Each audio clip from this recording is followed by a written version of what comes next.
Assalamualaikum warahmatullahi wabarakatuh. Nama saya Muhammad Azmi Isfan dari kumpulan 12. Tajuk pembintangan kami hari ini ialah isu-isu perkahwinan bawah umur di kalangan pelajar sekolah. Untuk pengenalan, perkahwinan bawah umur di kalangan pelajar sekolah adalah fenomena di mana pelajar yang belum mencapai usia matang dari segi undang-undang ataupun perkembangan emosi, fizikal dan mental perlu terlibat dalam perkahwinan. Fenomena ini menimbulkan pelbagai isu yang perlu diberi perhatian yang serius. Berikut adalah beberapa isu yang utama yang berkaitan dengan perkahwinan bawah umur di kalangan pelajar sekolah. Antara faktor-faktor masalah perkahwinan bawah umur di kalangan pelajar sekolah adalah terdapat 5. Pendidikan terjejas, kesihatan reproduktif dan mental, kekangan ekonomi, pelanggaran hak kanak-kanak dan akhir sekali tekanan sosial dan budaya.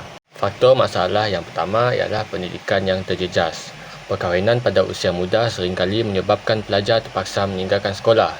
Ia mengganggu proses pembelajaran mereka dan menghadkan peluang untuk mendapatkan pendidikan yang lebih tinggi. Seterusnya, ia dapat mengurangkan peluang pekerjaan dan potensi pendapatan mereka di masa depan. Faktor masalah yang kedua ialah kesihatan reproduktif dan mental. Pelajar yang berkahwin pada usia muda berisiko menghadapi masalah kesihatan reproduktif, termasuklah komplikasi semasa kehamilan dan kelahiran. Selain itu, tekanan dan tanggungjawab perkahwinan serta keibubapaan pada usia muda boleh memberi kesan negatif terhadap kesihatan mental mereka. Ia menyebabkan masalah seperti kemurungan dan kebimbangan. Salam sejahtera, nama saya Xavier Gilin. Saya daripada kelas AT 2402B. Pada hari ini saya akan membentangkan faktor permasalahan. Yang pertama adalah kekangan ekonomi. Kekangan ekonomi merupakan adalah salah satu faktor yang mendorong perkahwinan bawah umur di kalangan pelajar sekolah. Hal ini kerana keluarga yang miskin atau berpendapatan rendah mungkin melihat perkahwinan anak perempuan mereka sebagai salah satu cara untuk mengurangkan beban kewangan keluarga. Dengan menikahkan anak perempuan mereka, keluarga mungkin berharap untuk mengurangi tanggungan ekonomi dan mendapatkan bantuan kewangan daripada keluarga suami. Untuk faktor kedua ialah pelanggaran hak kanak-kanak. Perkahwinan di bawah umur akan mengakibatkan pelanggaran hak kanak-kanak. Antaranya, kanak-kanak yang berkahwin pada usia muda terpaksa berhenti sekolah dan tidak mendapatkan pendidikan pelajaran yang mencukupi. Dengan ini, kanak-kanak yang kahwin pada usia yang muda tidak memiliki ilmu pengetahuan yang cukup tinggi. Selain itu, mereka juga mempunyai risiko kesihatan akibat kehamilan dan melahirkan anak pada usia yang terlalu muda, serta mengalami penderitaan fizikal dan mental dalam perkahwinan. Perkara ini merupakan pelanggaran terhadap hak asasi kanak-kanak untuk mendapatkan pendidikan, kesihatan dan keselamatan. Faktor terakhir ialah tekanan sosial dan budaya. Perkahwinan bawah umur dianggap sebagai norma budaya atau sosial bagi sesetengah masyarakat. Tekanan dari keluarga dan masyarakat boleh memaksa kanak-kanak untuk berkahwin pada usia muda.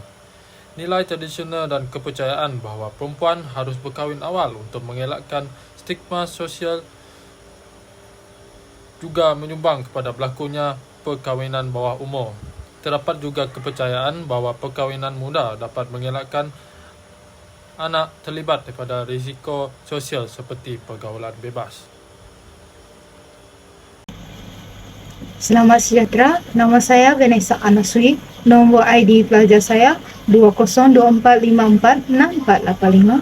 Dalam pembentangan ini, saya akan membentangkan kesan-kesan permasalahan isu-isu perkahwinan bawah umur di kalangan pelajar sekolah. Kesan pertama, sosial dan ekonomi terjejas. Individu yang berkahwin pada usia muda cenderung mengalami kesulitan ekonomi kerana kekurangan kemahiran dan pendidikan yang diperlukan untuk mendapatkan pekerjaan yang baik. Perkahwinan bawah umur boleh mengekalkan kitaran kemiskinan dalam keluarga dan masyarakat. Kesan kedua, masalah kesihatan. Pengantin perempuan yang masih muda lebih berisiko menghadapi komplikasi kehamilan dan kelahiran kerana tubuh mereka belum cukup matang. Kekurangan pengetahuan mengenai kesihatan reproduktif boleh membawa kepada kesihatan ibu dan anak yang buruk. Seterusnya, pengasingan sosial. Pengantin muda mungkin merasa terasing dari rakan sebaya mereka yang masih bersekolah dan tidak berkahwin. Ini menyebabkan kesunyian dan kehilangan sokongan sosial yang penting untuk perkembangan psikologi mereka. Selain itu, pelaburan rendah dalam pembangunan diri adalah antara kesan perkahwinan muda. Dengan terpaksa menanggung tanggungjawab perkahwinan dan keluarga, pelajar yang berkahwin awal mungkin kurang berpeluang dan masa untuk melibatkan diri dalam aktiviti yang dapat membantu pembangunan diri seperti kursus tambahan, sukan dan kegiatan kurikulum. Kesan kelima, memberi kesan yang buruk terhadap anak-anak. Anak-anak yang dilahirkan dari perkahwinan bawah umur mungkin menghadapi masalah kesihatan dan perkembangan kerana ibu bapa mereka kurang berpengalaman dan pengetahuan tentang keibubapaan. Keluarga yang hidup dalam kemiskinan dan ketidakstabilan boleh memberikan persekitaran yang kurang menyokong bagi perkembangan anak-anak mereka. Kesan terakhir, memberi kesan jangka panjang terhadap masyarakat. Perkahwinan bawah umur boleh mengekalkan kitaran kemiskinan dan pendidikan rendah dalam masyarakat, mengurangkan potensi pembangunan sosial dan ekonomi jangka panjang. Masyarakat yang mempunyai kadar perkahwinan bawah umur yang tinggi mungkin mengalami masalah sosial yang luas seperti kadar kelahiran yang tinggi, masalah kesihatan awam dan kekurangan kemajuan pendidikan. Sekian daripada saya. Terima kasih. Salam sejahtera, nama saya Alexander Adrian. Di sini saya akan membentangkan cadangan penyelesaian untuk isu-isu perkahwinan bawah umur di kalangan pelajar sekolah. Yang pertama ialah pendidikan dan kesedaran tentang isu perkahwinan bawah umur. Sebagai contoh, pendidikan seksualiti komprehensif ialah di mana mengintegrasikan pendidikan seksualiti komprehensif dalam kurikulum sekolah untuk memberi pemahaman yang mendalam kepada pelajar mengenai aspek fizikal, emosi dan sosial perkahwinan dan hubungan. Selain itu juga, kita dapat mengadakan kempen kesedaran. Dengan melancarkan kempen kesedaran tersebut, ia dapat menekankan bahaya dan implikasi perkahwinan bawah umur, termasuk risiko kesihatan, pendidikan dan ekonomi. Yang kedua ialah sokongan dan bimbingan pihak guru dan konseling.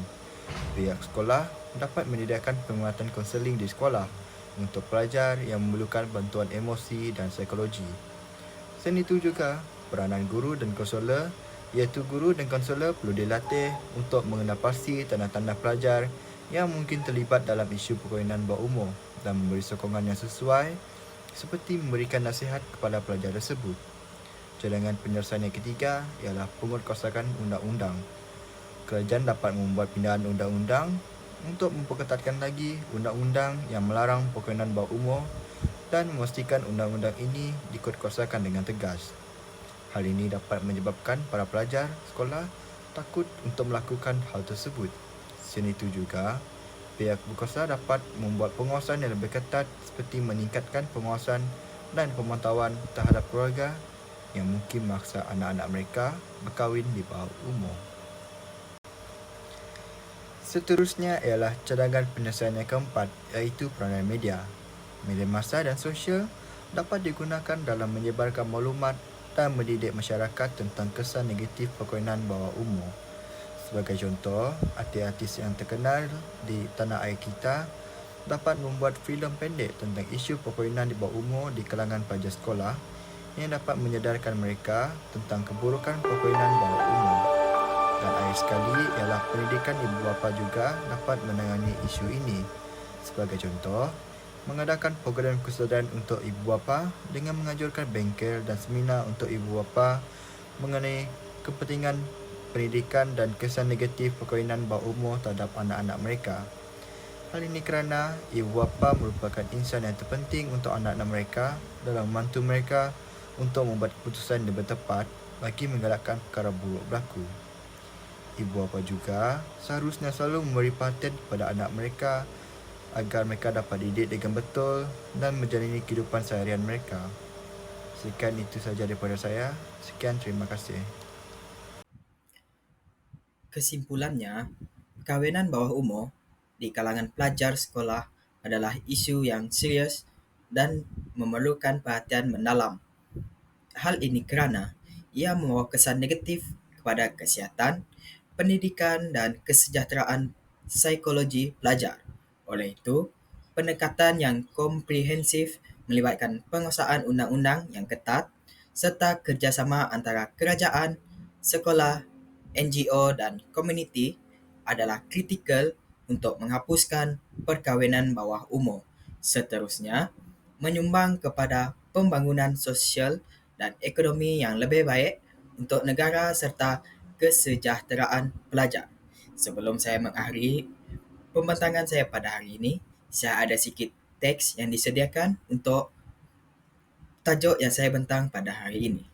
Sesuatu permasalahan yang terjadi bukanlah bermula daripada pelajar atau anak itu sendiri, tetapi ianya bermula daripada komuniti yang mengamalkan perkahwinan bawah umur sejak turun-temurun dan menjadikannya ialah satu kebiasaan ataupun budaya yang asing yang tidak lagi asing di dalam komuniti tersebut. Kita sebagai masyarakat yang terlebih dahulu makan garam, sewajarnya mendidik warga umur setahun jagung ini ke arah yang boleh mengubah gaya kehidupan mereka. Bak kata pepatah, melentur buluh biarlah dari rebungnya. Sekian, itu saja daripada saya. Terima kasih.